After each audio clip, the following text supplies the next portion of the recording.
out to the right, breaks a tackle. They blitz it. Prescott throws it down the right side for Lamb. Caught it!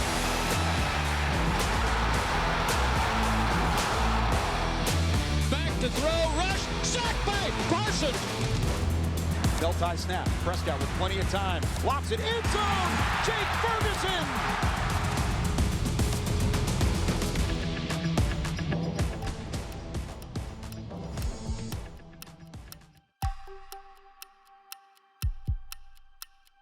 When this dude puts his clamps on people, that's where he shuts it down. Strong as hell, strongest in the program. Not sure he's an immediate starter, but he will be a starter. I mean, it's a feather in his cap how much he did do this year. You want to knock people off the ball, this guy's somebody that can do that. I think he wins for you. He's a high floor, low ceiling player. This guy, between the mental makeup, the steadiness, the reliability, I think you got a good starter. Come in and play right away. I'm not betting against this kid. Oh, to be a fly on the wall inside that Cowboys draft room as the NFL draft is fast approaching on Thursday through Saturday. Welcome to the Blitz. Bill Jones along with Nicole Hutchison. Exclusive behind-the-scenes look as the Cowboys get prepared. They put the big board together, and now it's time to make some picks, and it's about time. We've been waiting for something to happen out here, right? We have. It's been a little bit of a dry off season. A few things happening every now and then, but it's been kind of fun leading up to the draft. All right, there's so many needs that the Cowboys have, and let's start at the top in the first round. And as we get you set with a little Cowboys preview over the course of the next half hour, we're going to have dueling mock drafts for you later. But the question I pose right off the top is, are the Cowboys locked in where they have to take an offensive lineman, either an offensive tackle or a center in the first round? What do you think? Absolutely. I mean, you're in the position where obviously if running the football is important to you, you have to draft an offensive lineman. They finished 20th in the NFL in rushing offense last season in 2023. You got to improve that way. So I think that needs to be the first position they need to address immediately. All right. So, and of course, Tyron Smith signing with the Jets, Tyler Biadasz with Washington. There's gaping holes there. It is good for the Cowboys here in this draft because this is a great draft for offensive tackles, it looks like. Oh, for sure. I mean, you talk about the guys that are in this draft. Nick Harris actually mentions them a lot, but you have to be stout up front, and that's what the Cowboys have been missing. And so look for the Cowboys to draft an offensive lineman, or maybe not. We're gonna examine that a little bit later in one of our mock drafts. What if the Cowboys don't take offensive linemen? Can you take one later? How about running back? Can you wait on a running back in this draft? I'd say maybe third round, maybe. I know the Cowboys just signed Royce Freeman, a guy out of the LA Rams last season. He was a third-round pick in 2018, but you need a guy that can come in and make an immediate impact. I know a lot of people have been throwing around the term camp insurance. I think there's going to be a lot of competition within that running back room. And it sounds like there will not be a running back taken in the first round. So you might have the pick of the litter when the Cowboys pick at 56 in the second round. A lot of running backs will come off the board in the third round as well. Third question for you, which is a bigger need going into the draft? Is it linebacker or is it defensive tackle? Defensive tackle. You need size up front. That's something the Cowboys have been missing, especially with Jonathan Hankins no longer with us anymore. So you need some big size. You need a really big guy, and you really only have Mozzie Smith, who came in 325. Now he's lost a lot of the weight. You also have Osa, who's at 280. You need some guys that are 300 pounds and just gritty up front. All right, we're just getting started on this edition of the Blitz. Up next, Nick Harris joins us. And do the Cowboys, who will they be competing with to get, maybe a running back like Jonathan Brooks in this draft? The Dallas Cowboys Blitz, presented by Blockchain.com, is brought to you by AT&T, an official sponsor of the Dallas Cowboys, and by Blockchain.com. Make your crypto play today.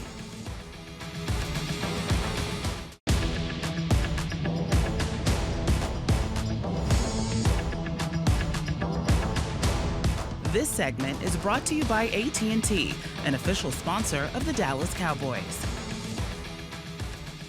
It is almost draft weekend, and you can be a part of it right here at the Star in Frisco. Lots of things going on. There's so much for you to enjoy Thursday night, Friday night, and throughout the day on Saturday. It's Dallas Cowboys Draft Weekend presented by Miller Lite right here at the Star in Frisco. As we welcome you back here to the Blitz, Bill Jones, Nicole Hutchison, and now joined by Nick Harris of DallasCowboys.com. Nick's been on this from the get-go, and there's been several players that a lot of people have been targeting for the Cowboys the first 3 rounds of this draft. Let's start in the first round, and Graham Barton, who had played left tackle at Duke and projects perhaps at center in the NFL. What is it that you're seeing that we need to be on the lookout for as this draft day approaches in the first round? Yeah, as draft day approaches, he's looking like center 1 on the board, not only for the Cowboys, but for just about every other team that could be center needy.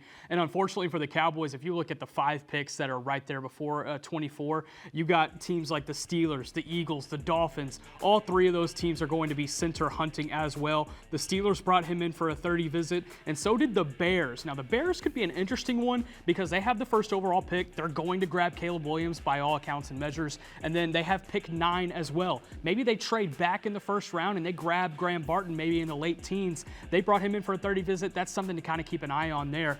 But the Cowboys, they are going to be really sweating on the table whenever those 20s are starting to come around and they're trying to get Graham Barton. Let's talk about the running back position. Obviously, the Cowboys need to draft a running back. You think about Jonathan Brooks out of Texas. Is there anything to look out for there, especially for teams that definitely need a running back as well? Yeah, for me, I think my easy prediction for this entire draft is Jonathan Brooks is available at pick number 56. The Dallas Cowboys are turning in the card before they can even think about it. I think that's a home run. But what are the teams you have to worry about before 56? The Panthers brought him in for a 30 visit. Carolina has picks at 33 and at 39. Do they spend one of those on a running back?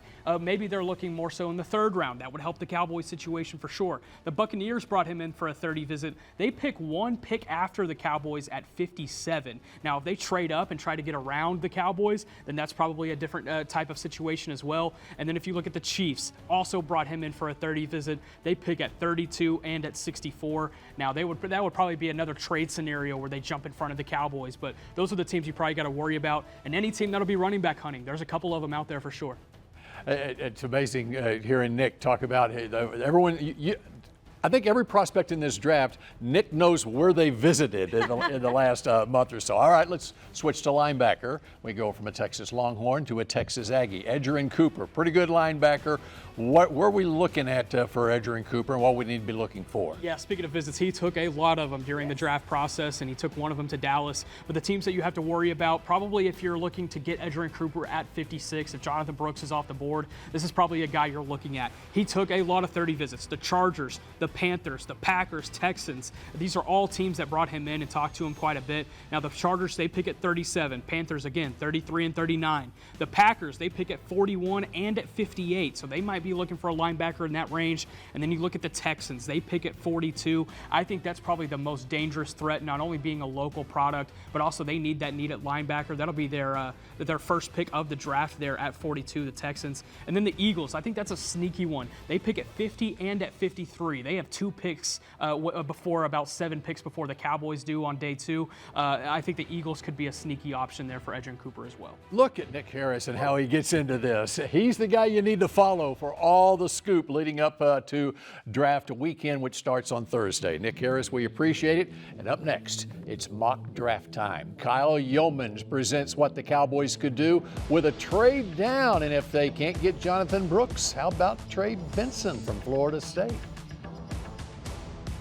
This segment was brought to you by AT&T, an official sponsor of the Dallas Cowboys.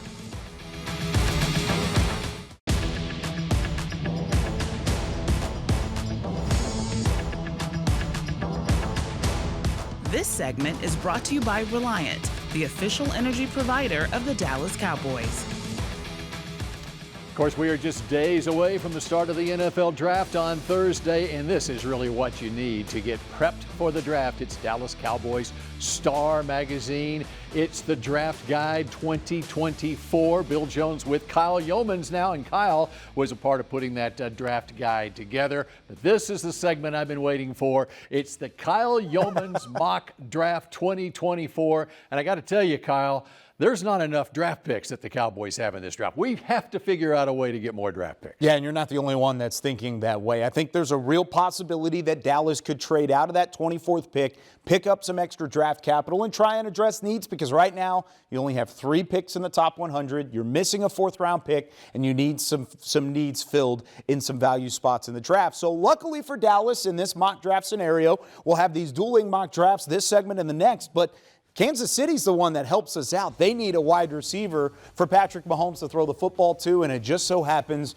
LSU's Brian Thomas Jr. falls to pick number 24, an elite receiver still at the top of the draft class, and they get on the phone and they offer you pick 32. So final pick in the in the first round, you drop down 8 spots and you pick up a 3rd-round pick. Back half of the 3rd round, they were Super Bowl champions, and back half of the 4th round as well. So you pick up 2 3rd-round picks now is what you have, and then you have that 4th-round pick, and it gives you some flexibility midway through. Oh, and by the way, it does actually help you out on the trade chart, plus 11 in terms of the point value. All right, so this is something that is conceivable. Now, is it conceivable that if the Cowboys move from 24 to 32, you can still get a quality offensive lineman? That's the big thing. It's got to stay quality. It may not be elite. It may not be immediate impact. I think this guy can give you immediate impact, and that's Kingsley Suamataia. He's been a late riser up draft boards because of his mentality, because of his physicality, some of the traits that he brings to the table, and he's interviewed exceptionally well out of BYU. He was a transfer from Oregon. He's actually cousins with Penei Sewell, and he played left tackle quite a bit. Yeah, Penei Sewell's had a great look at it over these last couple of years, but he played left tackle for the majority of his Cougars career, and that's the big thing for Suamataia. The fact that he's playing left tackle bodes well over some of these other left tackle developmental prospects. You think of guys like Amarius Mims, Tyler Guyton, Jordan Morgan. They haven't played a whole lot of left tackle. Suamataia has done so. So if Dallas does drop out of that 24th overall pick, you slide back. You may miss out on guys like Graham Barton, Jackson Powers-Johnson, and some of these other top offensive lineman talents. Suamataia is a talent, and he's somebody I think you should take a look at, especially if the trade back is a possibility. Okay, you got that offensive tackle in the 1st round. This really has me excited about the 2nd day and the 3rd day of this draft, because now you got some picks to work with. Exactly. You've got some opportunity and some flexibility, and that's exactly what I went with in this draft. I went with the flexibility because I think if you're looking at a running back in the 2nd round, most notably Jonathan Brooks. I know Nick talked about that in the prior segment. Whenever it comes to Jonathan Brooks, if you're picking him, you could still get a guy like Trey Benson in the 3rd round. So I went with Edgerrin Cooper early, another name Nick talked about. I won't touch too much on him, but let's talk about Trey Benson a little bit. This is an all-around halfback that had some dominating film from Florida State. My goodness, he was a bolt of lightning for the Seminoles. He finished with all ACC conference honorees. He had the All-American year. He's one of the elite talents in this draft class at the running back position, and I think he would be an all-around runner that you could pair with guys like Rico Dowdle, Deuce Vaughn, Hunter Lipke, and others in that Dallas Cowboys backfield. Another name I want to highlight on this list is the 4th-round pick, the one that we actually traded for, allows us to go into the ACC again and pick up a guy like Dwayne Carter out of Duke, the defensive tackle. Of course, we talked about the needs for certain positions. They need a big nose tackle, and Dwayne Carter can bring that to the table.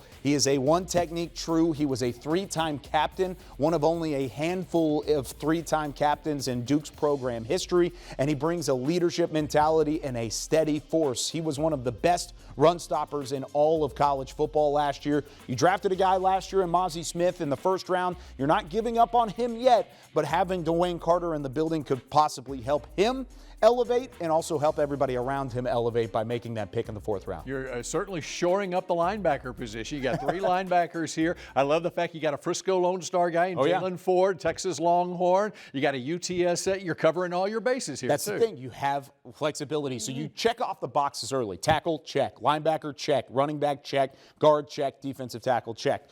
First 5 picks, that gives you freedom the rest of the way. And I did go with 3 linebackers. Usually you hear about double dipping at a position. When you look at this linebacker class and the way that Mike Zimmer has used linebackers in the past, I don't think it's out of the question you draft 3 guys because Edgerrin Cooper is versatile. He'll move around a little bit. Muasau and Jalen Ford, the value was just too high in the 5th round and the 6th round to get it done. Those are 2 guys that are going to play in the middle of your defense and possibly work well with Dwayne Carter. Need those linebackers on the kickoff coverage team now, too.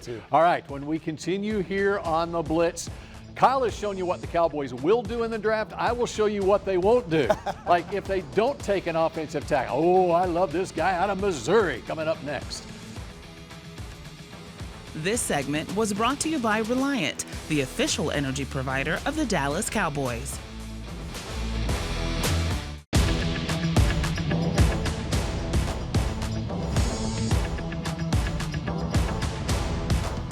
All right, the Blitz continues, and I'm not going to call these dueling mock drafts because I really like Kyle's mock draft, but I'm trying to paint a scenario here in my mock draft where, okay, what if there's so many needs on this Cowboys team? Yes, there are. Including on the defensive line, which we aren't talking enough about, I don't think, that, okay, maybe can you not go offensive line in the first round and come back and get your offensive tackle and get your center in the mid-rounds of this draft? All right, so here we go with the trade down scenario with Kansas City, just like Kyle had. I've got a defensive lineman that I love, and Darius Robinson out of the University of Missouri, and he's at 6'5", 285 pounds. His first 3 years at Missouri, he played inside at defensive tackle. They moved him out on the edge this past season, and he dominated. First team All-SEC. He's a versatile guy that can rush from the inside. He can play inside or on the outside and might wind up being a 300-pounder where he's like a Chris Jones type. Who knows? But he's got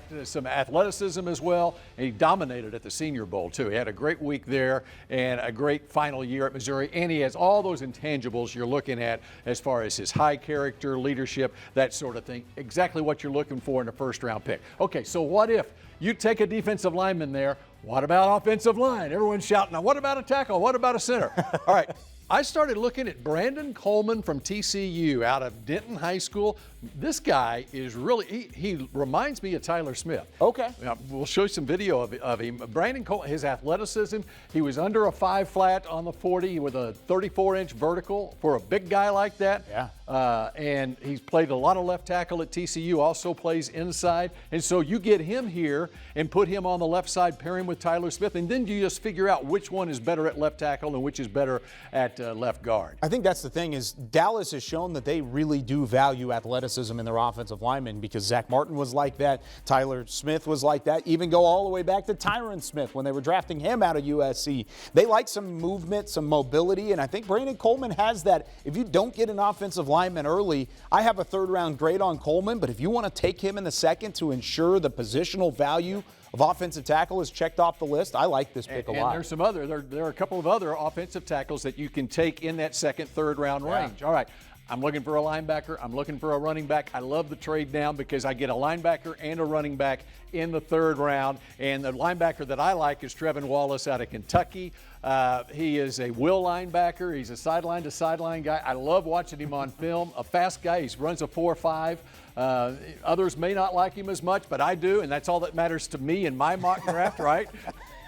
And so Trevin Wallace out of Kentucky, this guy, and he's going to be a demon on special teams too, but I think he'll be a starter in the league too, and that's, you better draft a starter in the 3rd round. His film is fun with a capital F. I mean, he is all over the field, sideline to sideline ability. He plays downhill, has a reckless abandon for the football. I really do like what Trevin Wallace brings to the table. I also like what you did here in the middle. Lots of value out of guys like Braylon Allen and Bo Limmer, guys that could possibly start for you immediately, and you're getting them in the 3rd and the 4th round. Bo Limmer out of Tyler, Texas. Oh, yeah. Okay. 39 bench reps. That's what I want in the middle of my offensive line. Arms. And by the way, you did Frisco Lone Star. I did Frisco Lone Star to wrap it up with Trey Taylor, the safety out of Air Force. Got an Aggie as well. Very nice. Okay, I like that. So here we go. All right, there's our dueling mock drafts for 2024. Thank you very much, Kyle. Now go back and change some more diapers, and we continue with more of the Blitz in just a moment.